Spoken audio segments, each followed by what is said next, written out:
में चीता come back. तो वेलकम बैक चीता पर जो प्रधानमंत्री की एक कोशिश थी, इस खास कवरेज पर, इस बड़े कवरेज पर लगातार स्वराज एक्सप्रेस आपको मिनट टू मिनट का जो कार्यक्रम था वो लगातार आपको इस बात की जानकारी दे रहा था। और क्योंकि स्वराज एक्सप्रेस तमाम जो खबरें होती हैं उनका विश्लेषण भी करता है, तब आप तक पहुंचाता है। और इसीलिए इस विशेष कार्यक्रम पर हम विश्लेषण कर रहे हैं और इस पर विस्तार से जानकारी जुटाने के लिए हमारे साथ channel editor in chief Amit Jain ji मौजूद हैं। उनसे बातचीत करने की हम कोशिश करेंगे और समझने की कोशिश करेंगे ये जो कोशिश है वो वाइल्ड लाइफ के लिए कितनी बड़ी चुनौती है या फिर इसका कितना फायदा देखने को मिल सकता है आगामी वक्त में।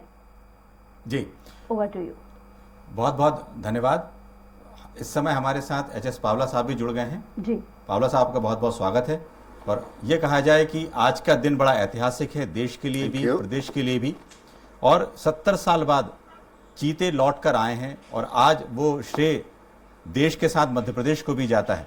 और ये कहा जाए कि एच एस पावला साहब भी करीब 10 साल पहले उस टीम में थे और जिन्होंने ये बात उस समय शुरुआत की थी कि चीते भारत लौटने चाहिए और मध्य प्रदेश आए तो बहुत बेहतर होगा। पावला साहब को आवाज आ रही है? जी आ रही है जी। I can hear you। ये बताएं कि कितनी खुशी की बात है, आपने वो मूवमेंट शुरू किया था उस समय जो पूरा मिशन चल रहा था और उस टीम में आप थे, और उसके बाद क्या कहेंगे आज का दिन कितना ऐतिहासिक है और कितनी खुशी की बात है?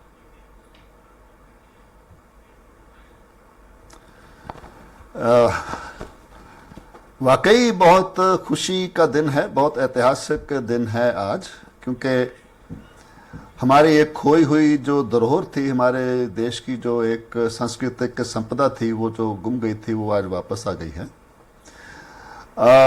ऐतिहासिक तो है आज का दिन, क्योंकि आज वो प्रक्रिया शुरू हुई है। अब अभी इसको हम ये नहीं कह सकते कि हम अपने एक निशाने पर पहुंच गए हैं। अभी तो आज से चुनौतियां शुरू होंगी। आज तो हमें एक जिम्मेदारी दी गई है हमारे सरकार के द्वारा, में भी ये कह सकते हैं कि हमारे पूरी दुनिया के एक वाइल्ड लाइफ में इंटरेस्टेड कम्युनिटी द्वारा, कि आपको चीते दे रहे हैं वापस, लेकिन अब आपको संभालना है, अब इनको स्थापित करना है और इनकी जो एक इकोलॉजिकल रोल है वो उसको वापस लाना है। जी। तो खुशी का दिन है बाकायदा, लेकिन खुशी अभी अधूरी है। जब हम इनको सफलतापूर्वक एस्टेब्लिश कर लेंगे जंगल में, एक free ranging self sustaining population बन जाएगी या एक से ज्यादा पॉपुलेशन बना लेंगे हम, तब वास्तव में पूरा सेलिब्रेशन का टाइम होगा। बिल्कुल आपने ठीक कहा है कि सेलिब्रेशन का टाइम, इससे बड़ा सेलिब्रेशन बाकी है जब जनता तक पहुंचेंगे या हमारी जनता वहाँ कोनों तक पहुंच पाएंगे, उनको देख पाएंगे और जो 8 चीते आए हैं वो पूरी तरह से सरवाइव करेंगे। ये बताएं कि जिस तरह से जो 8 ही नहीं, 8 के सरवाइव करने से बात नहीं बनती, वो 8 ब्रीड करना शुरू कर दें। जी बिल्कुल। और उनकी पॉपुलेशन बढ़ना शुरू कर जाए और उस क्षेत्र में जितने चीते हो सकते हैं उतने वहां तक पहुंच जाएं, तब होगा टाइम सेलिब्रेट करने का कि हमने यह से बड़ा काम कर लिया है। जी। इसमें ये कहें कि आपके क्या अनुभव रहे उस समय कि चीते लाने को लेकर क्या दिक्कतें भी आईं, और आज कूनों को हमने चुना है तो कितना फिट हमारा ये नेशनल पार्क है?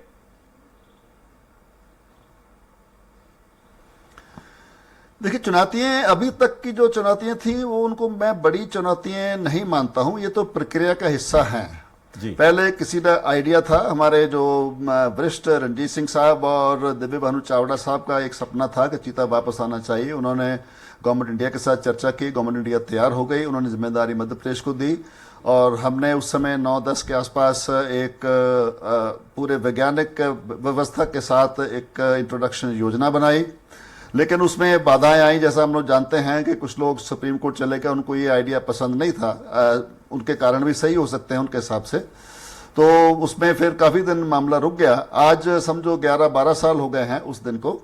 जी। तो उसके बाद आज वो दिन आया है कि जो शायद आज से 10 साल पहले आ जाना चाहिए था। मेरी सोच थी कि हम बहुत जल्दी कर लेंगे, तो आज वो वापस हम उस स्टेज पर पहुंचे हैं जहां हमें 10 साल पहले होना चाहिए था। जी। तो अभी तक की डिफिकल्टियां तो केवल प्रोसीजरल थी उसमें, क्योंकि इंटरनेशनल कोलैबोरेशन का मामला था, साइंटिफिक कंसेंसस का मामला था और जो भी प्रक्रियाएं, क्योंकि we are a part of a large conservation community, CITES है, IUCN है, इन सब के जो भी सिस्टम्स हैं, प्रोटोकॉल्स, उनको फॉलो करना पड़ता है। तो हमारे साथियों ने, अधिकारियों ने, हमारे जो साइंटिस्ट है वाइल्ड लाइफ इंस्टीट्यूट के, गवर्नमेंट इंडिया के पूरा सपोर्ट, स्टेट गवर्नमेंट का पूरा सपोर्ट, उसके साथ ही साथ काम कर लिया है। लेकिन देखना ये है कि ये जोश आगे बना रहता है कि नहीं, क्योंकि कठिनाइयां में, जैसे मैं कहता हूँ, आगे आएंगी जी। जंगली जानवर हैं, प्रीडेटर हैं, जंगल में रहेंगे, उनके साथ कॉन्फ्लिक्ट होगी। कॉन्फ्लिक्ट को कैसे मैनेज करते हैं, लोगों को इसका लाभ ज़्यादा दिखे, तकलीफ कम दिखे, ऐसी व्यवस्था कैसे हम खड़ी करते हैं, ये सब अभी देखने की बात है। क्योंकि एक जो बहुत इंपॉर्टेंट बात यह है कि जो सबसे आज़ादी के बाद 1947 में जो चीते देखे गए थे वो मध्य प्रदेश और आसपास देखे गए थे। तो 3 चीतों की बात चल रही थी, आज प्रधानमंत्री जी ने भी उसका जिक्र किया था कि 3 चीते जो देखे गए थे, फिर उनका शिकार हो गया और 1952 में चीता जो है देश से लुप्त हो गए। तो उसके बाद से क्या ऐसे और कोई अभियान नहीं चला क्या कि चीतों को वापस लाना चाहिए, क्योंकि मध्य प्रदेश में भी, यह कहें देश में भी, उनको प्रोटेक्ट कर सकते थे? देखिए, ऐसा है कि ये वाइल्ड लाइफ साइंस जो है वो इंडिया में तो बिल्कुल नई साइंस है जी। 1972 में हमने कानून तो बना लिया, वाइल्ड लाइफ प्रोटेक्शन एक्ट, लेकिन हमने वाइल्ड लाइफ मैनेजमेंट सीखने में हमें बहुत टाइम लगा। बहुत सालों तक हम ये मानते थे कि जो लार्ज कैट्स हैं, टाइगर हैं, लायन है, चीता है, इनको नई जगह पे रीएस्टेब्लिश करना बहुत मुश्किल है। किसी ज़माने में मध्य प्रदेश में, यूपी में लायन को वापस लाने की कोशिशें की गई थी, वो असफल रही। तो ये दिमाग में नहीं आया कि इनको वापस ला सकते हैं। ये तो जब सन 2008-9 के आसपास मध्य प्रदेश ने, राजस्थान ने टाइगर की खोई हुई पॉपुलेशन वापस ला के पन्ना में, सरिस्का में दुनिया को दिखा दिया कि नहीं, ये संभव है। अगर कहीं पॉपुलेशन कोई खत्म हो जाती है, कोई प्रजाति खत्म हो जाती है, तो उसको वापस लाया जा सकता है। तब से फिर ये कॉन्फिडेंस आया, तब से फिर हमारे यहाँ ये सोच शुरू हुई कि यस, जो हमारा एक ही प्रजाति, एक ही स्पीशीज हमारा अभी तक एक्सटिंक्ट हुआ है पिछले 50-100 सालों में, उसको वापस लाने के प्रयास करने चाहिए। और उस एक्सपीरियंस और उस कॉन्फिडेंस के बल पर ही ये सारी योजनाएं बना पाए हम लोग। जी। काफ़ी स्टडी हुई होगी, जो ईरान में जो चीते मिलते हैं उनका भी आज जिक्र किया था प्रधानमंत्री जी ने, और जो अफ्रीका में है, कितना अंतर है उन चीतों में, और इनका सर्वाइवल रेट क्या हमारे देश में खासकर का है, कितना ज़्यादा है? ये जो डिफरेंस है एक एकेडमिक चीज़ है। इसमें बहुत ज़्यादा बल जो लोग देते हैं, वो मेरा ख्याल है कि वो इंसाफ नहीं कर रहे साइंस के साथ। जब हमें जेनेटिक डिफरेंसेस की चिंता होती है, उस समय होती है जब कोई पॉपुलेशन के मिक्स होने की संभावना हो। तो मिक्स होने से उस पॉपुलेशन की हाइब्रिडाइजेशन जो होगी, उसमें नुकसान होगा कि फायदा होगा। यहां तो एक आइसोलेटेड पॉपुलेशन हम एस्टेब्लिश कर रहे हैं। चीता तो चीता है। जहां तक जेनेटिक डिफरेंसेस की बात है, वो तो दो एक ही प्रजाति के 2 जीवों के बीच में भी हो सकती है, और दो पॉपुलेशन के बीच में भी हो सकती है। तो वो कोई बड़ी बात नहीं। चीता तो चीता ही है आखिर। उसमें अगर जीन्स थोड़े बहुत आगे पीछे हैं एशियन और साउथ अफ्रीका वाले बीच में, तो कोई फर्क नहीं है। अभी कुछ साल पहले तक तो हम मानते थे कि चीता की जो जेनेटिक कंपोजिशन है वो बहुत यूनिफॉर्म है, कोई ज़्यादा फर्क है नहीं। अब क्योंकि साइंस और तरक्की करती जा रही है, हमारे जो जेनेटिक एनालिसिस की जो कैपेसिटी बढ़ती जा रही है, तो हमें और बारीकियां समझ आने लगी हैं। तो मेरे ख्याल में इसको तो चिंता करने की कोई बात ही नहीं है कि एशियाटिक चीता है या अफ्रीकन चीता है। चीता इस चीता, और हमारे देश में जो चीता आएगा उसको, उसमें, और जो हमारा जो चीता गया है, जो खत्म हुआ था 1952 के आसपास, जो भी कहते हैं, तो कोई बहुत ज़्यादा उसमें डिफरेंस नहीं है। जी। लेकिन एक बात जो देखने में आ रही है कि अब चीतों में 5 फीमेल हैं, 3 मेल हैं, और कितना वक्त और लगेगा, आप जो कंफर्टेबल तरीके से उनके मेडिकल भी आज हुए थे, कितना और वक्त लगेगा कि इस पूरे एनवायरनमेंट में वो कंफर्टेबल हो जाएंगे? देखिए, अभी तो उनको बहुत ही एक सुरक्षित एनवायरनमेंट में रखा जाएगा 5-6 महीने के लिए। पहले 1 महीना तो क्वारंटाइन में रहेंगे, फिर उनको बड़े बोमा में रिलीज कर दिया जाएगा, जहां वो अपने आप अपना भोजन प्राप्त करेंगे, धीरे धीरे सीख जाएंगे यहाँ की गर्मी सर्दी, जो भी यहाँ का जो बायोलॉजिकल एनवायरनमेंट है, जिसमें कौन से बैक्टीरिया हैं, कौन से पैरासाइट्स हैं, उनका अभ्यास होगा, अडेप्टेशन होगी।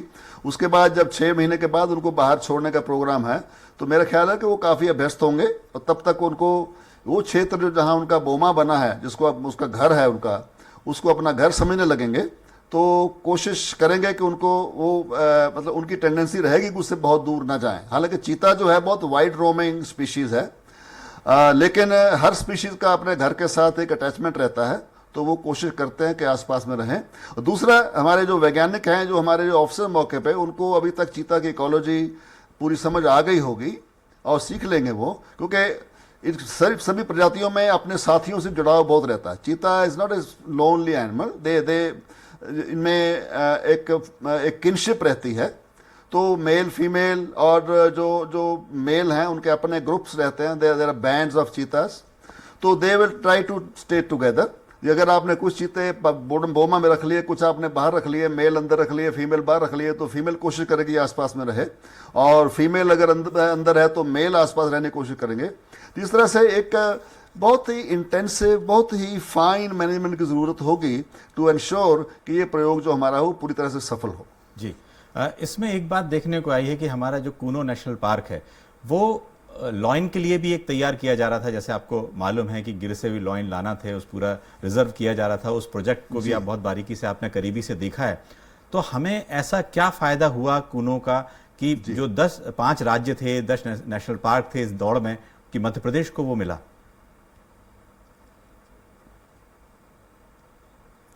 देखो, नफा नुकसान किसी एक राज्य का नहीं है, नफा नुकसान तो पूरे हिंदुस्तान का है जी।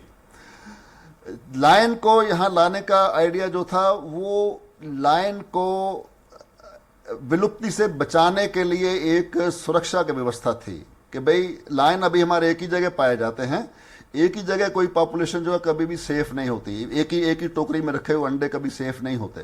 कौन सी बीमारी, कौन सा जो नेचुरल कैलेमिटी है, कब उस पॉपुलेशन को बहुत नुकसान पहुंचा दे पता नहीं। इसलिए ये कोशिश थी कि उसको यहाँ ला के बसाएं, और वो कोशिशें मेरे ख्याल में कायम रहनी चाहिए।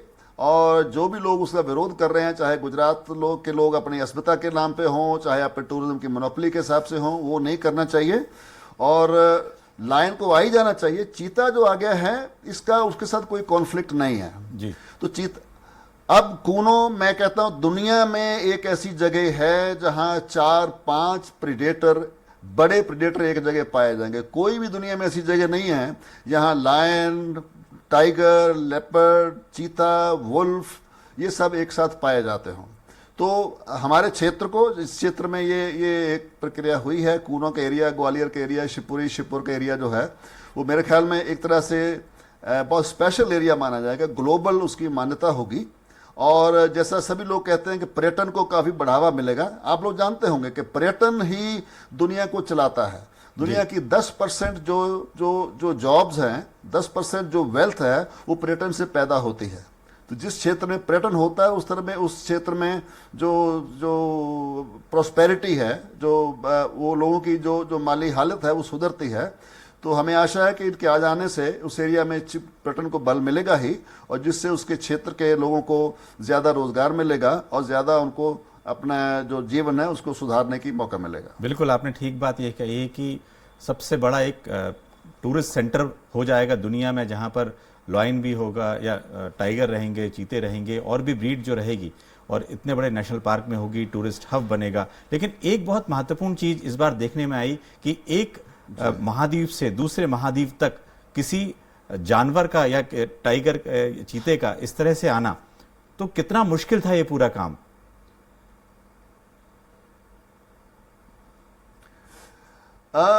ये मुश्किल नहीं है, केवल हमें जो इंटरनेशनल प्रोटोकॉल्स हैं और जो साइंटिफिक प्रोसेस है उसको फॉलो करना ज़रूरी होता है। अब हमारे पास एक बहुत अच्छी साइंटिफिक कैपेसिटी है। वाइल्ड लाइफ इंस्टीट्यूट बहुत ही एक समर्थ संस्था है हमारे पास।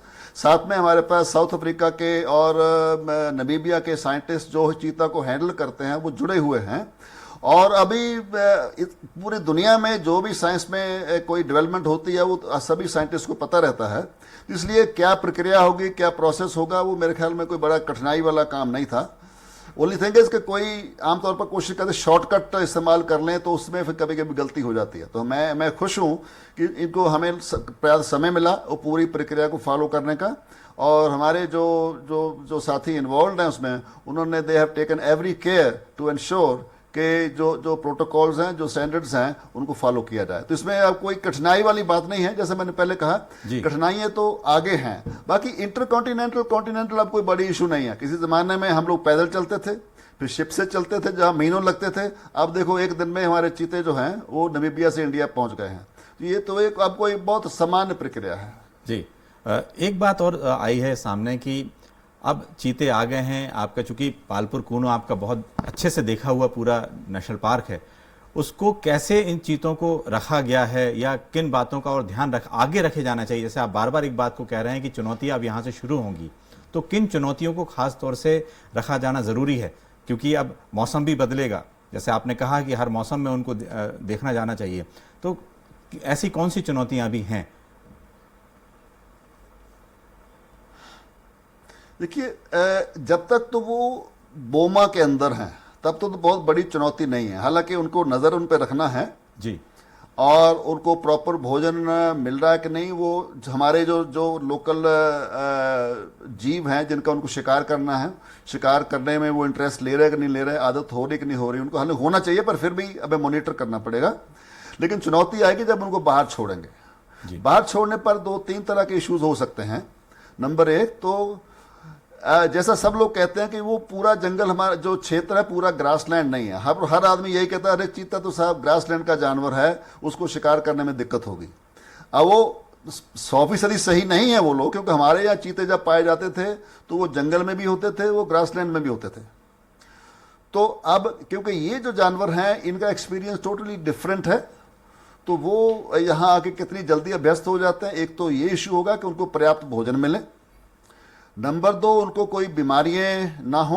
नंबर 3, जो दूसरे जो जानवर हैं, हमारे बड़े प्रेडेटर हैं, चाहे वो लेपर्ड हो, चाहे हाइना हो, चाहे वो वुल्फ हो, या कभी कभार टाइगर भी वहाँ से गुजरते हैं, उनके साथ बहुत ही ज़्यादा इंटरेक्शन ना हो, उनसे ज़्यादा नुकसान ना हो। चीता इन सभी में से कमज़ोर है, इसमें कोई दो राय नहीं है। लेकिन सारी दुनिया में प्रेडेटर्स एक साथ रहना जानते हैं। लायन अफ्रीका में चीता जो है लायन के साथ, लेपर्ड के साथ, हाइना के साथ रहता है और पॉपुलेशन बढ़िया चल रही है, कोई इशू नहीं है। सिमिलरली हमारे यहाँ भी वो सीख जाएंगे, लेकिन हमें नज़र रखनी होगी कि जहाँ कहीं ऐसा लगे कि, क्योंकि चीता हमारे लिए ज़्यादा वैल्यूबल उस क्षेत्र में आजकल, तो चीता की सुरक्षा के लिए जो हमें करना पड़े, कोई अगर लेपर्ड की पॉपुलेशन हमें मैनेज भी करनी पड़े तो वो करना चाहिए। और दूसरा, इन जानवरों को जब रिलीज करेंगे तो उनको सैटेलाइट कॉलर उनके गले में लग जाएंगे। हमारे जो साइंटिस्ट लोग हैं उनको 24/7 उनकी मॉनिटरिंग कर पाएंगे। और डर ये होगा कि यही बहुत दूर ना चले जाएं अपने जंगल से, जो हमारा नेशनल पार्क है। क्योंकि हमारे यहाँ जो नेशनल पार्क है उनकी फेंसिंग नहीं है। अफ्रीका में जितने भी नेशनल पार्क है उस सभी में फेंसिंग रहती है, जानवर अंदर रहते हैं। बाहर जाएंगे तो जानवर जो है वो नुकसान करते हैं, तो उस फटाफट उसको जब पकड़ेंगे या गोली मार देंगे वो। हमारे यहाँ क्योंकि फेंसिंग नहीं है तो ये चिंता रही कि ये जब वहाँ से निकलेंगे तो किधर जाएंगे हमें पता नहीं है। तो पर उनके गले में क्योंकि कॉलर हमने लगा दिए हैं, तो इसलिए फिर हमारे जो साथी मैनेज करेंगे उनको पता रहे किधर जा रहे हैं। यदि ऐसा लगे कि ये ऐसी जगह जा रहे हैं जहाँ को नहीं जाना चाहिए, या कि गांव में पहुंच रहे हों, या जंगल से बहुत दूर चले जा रहे हैं जहाँ हमें कभी हम सुरक्षा नहीं कर पाएंगे, फिर उनको वापस लाने का बंदोबस्त करना पड़ेगा जी। और तीसरी चीज़ होगी, जो हमारे जो गाँव के लोग हैं आसपास वाले, उनके साथ कॉन्फ्लिक्ट कितनी होती है। आमतौर पर माना जाता है कि चीता से आदमी को कोई डर नहीं है। ऐसे बहुत कम केस, शायद का इक्का दुक्का केस इतिहास में हुए होंगे जब चीता ने आदमी पे कोई हमला किया हो। लेकिन पशुओं को, मवेशियों को डर हो सकता है, खासकर छोटे पशु जो है, भेड़ बकरी जो हैं, और जो गाय भैंस बछड़े वगैरह हैं। क्योंकि नेशनल पार्क के अंदर कोई गांव नहीं है तो कोई चिंता की बात नहीं है। चिंता यही होगी जब ये बाहर जाएंगे जी। आपने बहुत, तो वहाँ लोगों को चीता के साथ रहने के लिए एक तरह से जी ओरिएंटेशन देना पड़ेगा, सिखाना पड़ेगा। और जो कॉम्पनसेशन सिस्टम है हमारा, कि अगर कभी नुकसान हो गया तो वो नुकसान को भरपाई करने का जल्दी से जल्दी हो जाए, ताकि लोगों के खिलाफ, लोगों के मन में कोई रोष पैदा ना हो। और एक बात और होगी कि आसपास के गांव में बहुत सारे जो आवारा कुत्ते होते हैं, वो एक बड़ा डेंजर है हमारे लिए। आज हमारे पूरे देश में ही कुत्ते जो हैं जंगलों के आसपास के क्षेत्रों में शिकार करना सीख गए हैं। गांव में कुत्ते अकेले अकेले दिखते हैं, और लेकिन जंगलों में इन्होंने आजकल अपने ग्रुप बना के, ट्रूप बना के शिकार करना शुरू कर दिया है। चीता छोटा जानवर है, हालांकि है बड़ा, इसे बिग कैट, लेकिन फिर भी बिग कैट्स में सबसे कमजोर, सबसे एक तरह से हल्का पड़ता है। तो हो सकता है कुत्तों के साथ इनका कोई कॉन्फ्लिक्ट हो, तो वहां हमें कुत्तों की पॉपुलेशन को मैनेज करना पड़ेगा। और सबसे बड़ी बात यह है, कुत्तों के साथ हो सकता है कुत्ते इसको मार ना पाए, लेकिन बीमारी दे सकते हैं, रेबीज स्पेशली या दूसरे डिस्टेम्पर जो बीमारियां हैं, ये बीमारियां भी उनके बीच में ट्रांसमिट हो सकती हैं। तो वहां हमें ध्यान रखना पड़ेगा जिस क्षेत्र में ये चीते पहुंचे उस क्षेत्र में डॉग से इनका इंटरेक्शन कम से कम हो।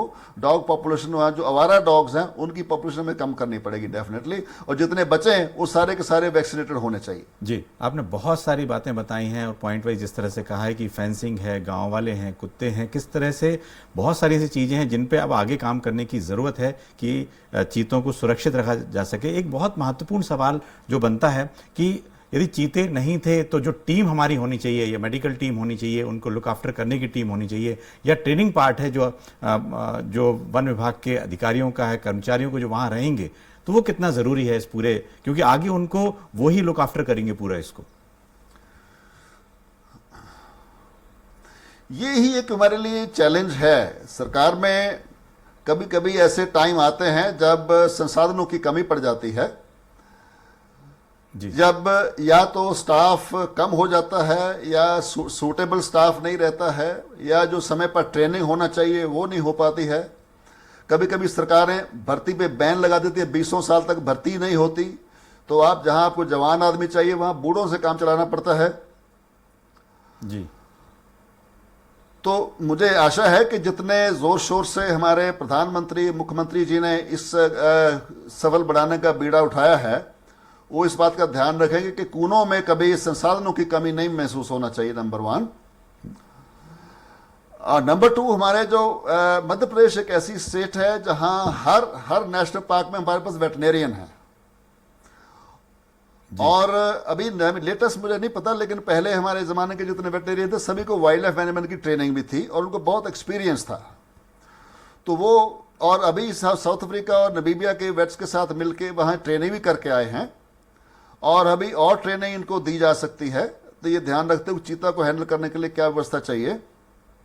तो मेरे ख्याल क्योंकि ये नई स्किल्स हैं, एक नई चुनौती है, और मेरे जो साथी हैं वो सब वाकई इसको ध्यान में रखते हुए पूरी जितने भी स्किल अपग्रेडेशन है, ट्रेनिंग है, वो करने का बंदोबस्त कर लेंगे।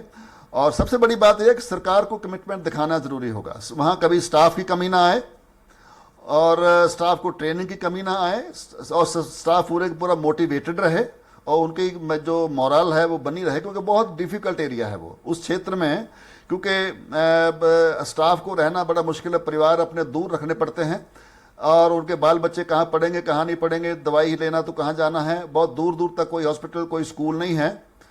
तो ये सब चिंता की बातें होंगी कि स्टाफ, मोटिवेटेड स्टाफ, अच्छा स्टाफ वहाँ रहना चाहे और अपने आप को एक तरह से प्राउड महसूस करे कि मैं चीता प्रोजेक्ट के साथ जुड़ा हूँ, और मैं थोड़ी बहुत मेरे को तकलीफ भी होगी तो मैं सहने के लिए तैयार हूँ।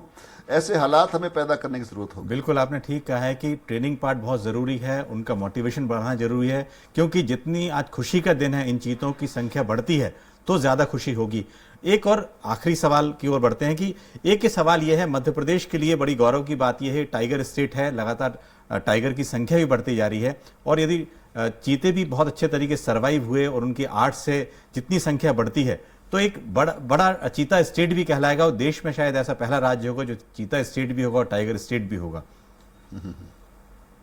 तो लगता है कि आपको बहुत काम करने की जरूरत है। सही है जी, अगर जी बहुत काम करने की जरूरत है। मैं तो कहूं कि मैं तो बहुत नर्वस हूं, इतनी बड़ी जिम्मेदारी हमने ली है, इसको हम, क्योंकि 1 दिन का, 4 दिन का, 10 दिन का बहादुरी का काम नहीं है ये प्रोजेक्ट कभी खत्म होने वाला नहीं है, क्योंकि हमें अब चीता लाए हैं तो इसको हमें हमेशा सुरक्षित रखना है। और परेशानियां आएंगी, दूसरे जानवरों के साथ टकराव होगा, टाइगर कभी उधर से गुजरा, लेपर्ड ने कभी चीता को मार दिया तो हल्ला हो जाएगा, अरे मर गया, तो प्रोजेक्ट पूरा हमारा असफल हो गया।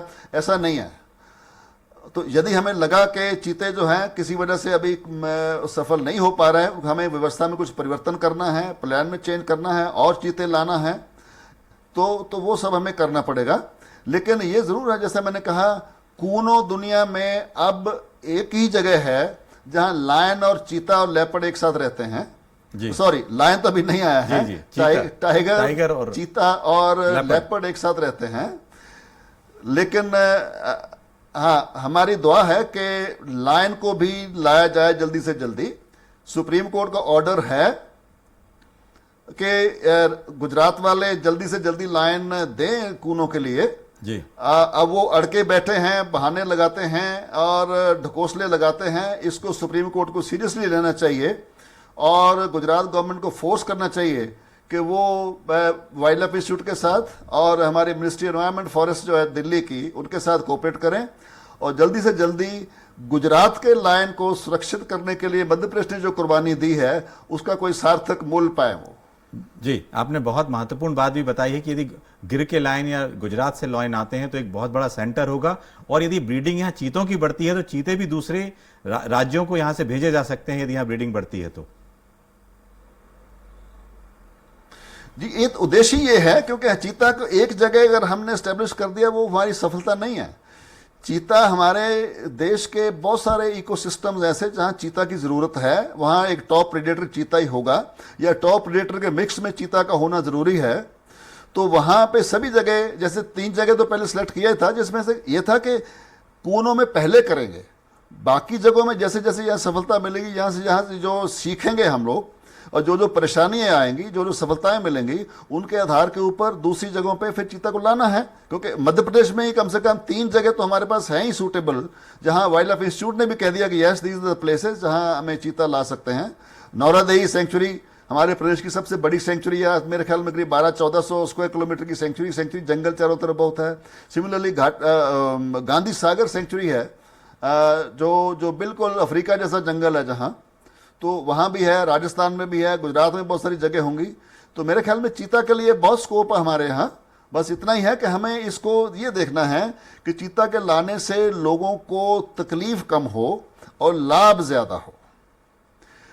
जंगली जानवरों के साथ रहना आसान नहीं है लोगों के लिए। नया जानवर आएगा तो नई परेशानियां होंगी, लेकिन हमें वही है, व्यवस्था ऐसी कर रही है कि वो परेशानियां कम दिखें लोगों को, गौण दिखें और जो होने वाले लाभ हैं मुख्यतः पर्यटन के माध्यम से वो ज्यादा दिखें। ये एक हमारे लिए चैलेंज होगा। चीते खड़े करना, चीते पैदा करना बड़ी बात नहीं है, it's like any other animal, but इनको जनता एक्सेप्ट करे हमारी, साथ उसके आसपास रहने वाले लोग जो ये माने कि ये हमारे लिए वेलफेयर का काम हुआ, हमारे जो मोदी जी ने या शिवराज सिंह जी ने हमारे फायदे के लिए, हमारा विश्व सुधारने के लिए चीता को लाए हैं, तब मानेंगे कि चीता प्रोजेक्ट सफल हुआ हमारा। बिल्कुल, आपने ठीक बात बताई है कि लोगों को भी ये समझना होगा कि यदि चीते आए हैं उनकी ब्रीडिंग एक प्रोसेस के तहत हो सकती है, लेकिन लोगों को समझना जरूरी है कि उनको सुरक्षित रखना। कहीं पर हो सकता है कि पोचिंग की घटना आए, कुछ शिकारी की घटना आए तो एक बड़ा धब्बा भी लग सकता है इसमें।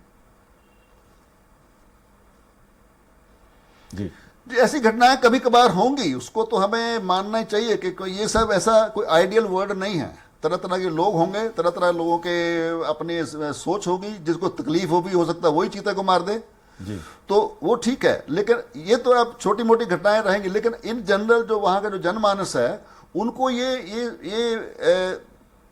एक हमें ऐसा व्यवस्था करने कि उनको लगे कि चीता आने से हमारे क्षेत्र को लाभ हुआ है, हमारे बच्चों को रोजगार मिला है और हमें नए बिजनेस शुरू करने का मौका मिला है और हमारे क्षेत्र का नाम हुआ, हमारे क्षेत्र की इंफ्रास्ट्रक्चर सुधरी है, हमारी सड़कें बन गई क्योंकि पर्यटन आते हैं, हमारे टेलीफोन लग गए, हॉस्पिटल बन गए, स्कूल बन गए और यहाँ से जो आसपास वाले गांव हैं वो पर्यटन से ज्यादा फायदा उठाएं। ये व्यवस्था हमें करना बहुत जरूरी है जी। पूरी दुनिया में वाइल्ड लाइफ टूरिज्म उस क्षेत्र के जो आदिवासी समुदाय है उनके विकास में बहुत ही बड़ा रोल प्ले करता है। ऐसे हजारों एग्जाम्पल्स हैं जहां लोगों ने, गांव वालों ने अपने ही हॉस्पिटैलिटी इंस्टीट्यूशंस खड़ी करके, चाहे वो होम स्टेज हों, चाहे कम्युनिटी लॉजेस हों, वो बना के बहुत सारा पैसा कमाया, जिससे गांव की जो इंफ्रास्ट्रक्चर है, चाहे वो स्कूल हो, मंदिर हो, पुल हो, सड़क हो, ये सब सुधार लिए और लोग बहुत खुश हैं। तो ऐसा ही होना चाहिए कि भाई चीता के आने से ये एक विकास का कदम है, ना कि केवल पर्यावरण की सुरक्षा का कदम है। इसको अगर पर्यावरण को और जंगल को और विकास को जोड़ के अगर अपन देखते हैं तभी जनता खुश रह पाएगी। जी, बहुत बहुत शुक्रिया। ये थे एच.एस. पावला साहब, आपका बहुत बहुत शुक्रिया जिन्होंने बताया कि किस तरह से जंगल, एनवायरनमेंट सबको जोड़ना ज़रूरी है और चीतों की ब्रीडिंग के साथ लोगों को भी उतना अवेयर होना ज़रूरी है कि जिससे ये पूरी अच्छी तरह से हम इसको जो ब्रीडिंग है पूरे इस मिशन को कामयाब बना सकें। Over to studio. बिल्कुल सही, जैसा कि पावला जी ने तमाम सारे ऐसे पहलू हैं जिनको टेक्निकली लैंग्वेज में कहा जाए, बहुत विस्तार से अच्छे से समझा पाए, हमारे दर्शक भी इस बात को अच्छे से समझ पाए कि वाइल्ड लाइफ जो जीवन है वो कितना ज़रूरी है। और जैसा कि प्रधानमंत्री नरेंद्र मोदी ने भी अपने संबोधन में इस बात को लेकर के अपने शब्दों में प्राथमिकता दी थी कि जन भागीदारी भी इसमें ज़रूरी है। और इसी के साथ ही इस खास पेशकश में रुक रहे हैं एक छोटे से ब्रेक के लिए।